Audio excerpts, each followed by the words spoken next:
Welcome back. We're going to learn a series of oxidation reactions. Okay, each one serves a different purpose. Now, the first one we're going to look at is alcohol going to an aldehyde. Now, before I do anything, let me see if you understood the idea of primary, secondary, and tertiary carbons. Now, the carbon to which you have what, 1, 2, 3, 4. There were 4 carbons. The carbon to which this functional group is attached, which is alcohol, is that a primary carbon, secondary, or tertiary? 1 degree, or 2 degree, or 3 degree?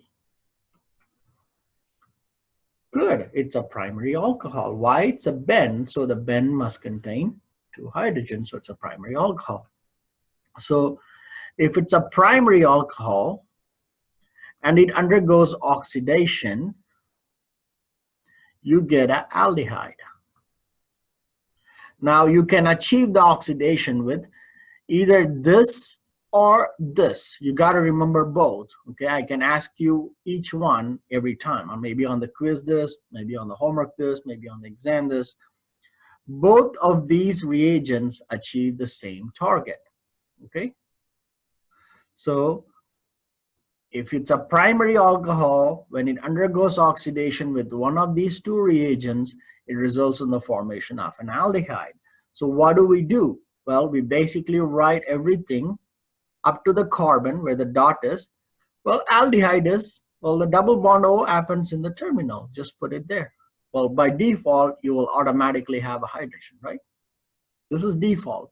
All you have to do is, if it's a primary alcohol and it undergoes oxidation, just get rid of the OH and add a double bond O. Let me repeat. Write everything and just add a double bond O. If your double bond O is at the end, by default, there is a hydrogen. That's what I was saying. Okay, so I want you to name this compound.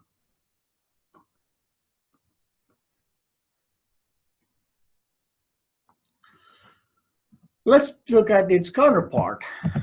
Alcohols to ketone. Same oxidation, same reagents, either this or that. Again, you don't have to remember the formulas, but you have to remember, well, it's oxygen rich, so it's got to be oxidation. That's all you have to remember. Okay, again, we have 1, 2, 3, 4, 5. Right? Is the carbon containing the functional group, is the carbon primary or secondary or tertiary? Well, this contains 1 hydrogen, right? And it's only 1 substituent, so it has to be secondary. That's correct. So it's a secondary alcohol. When a secondary alcohol undergoes oxidation, it almost only produces a ketone as a product. And how do we go about doing the reaction itself? Well, we're going to, as I said, we're going to learn the mechanism at a later point of time. Okay, 1, 2, 3, 4, 5. The carbon count doesn't get disturbed.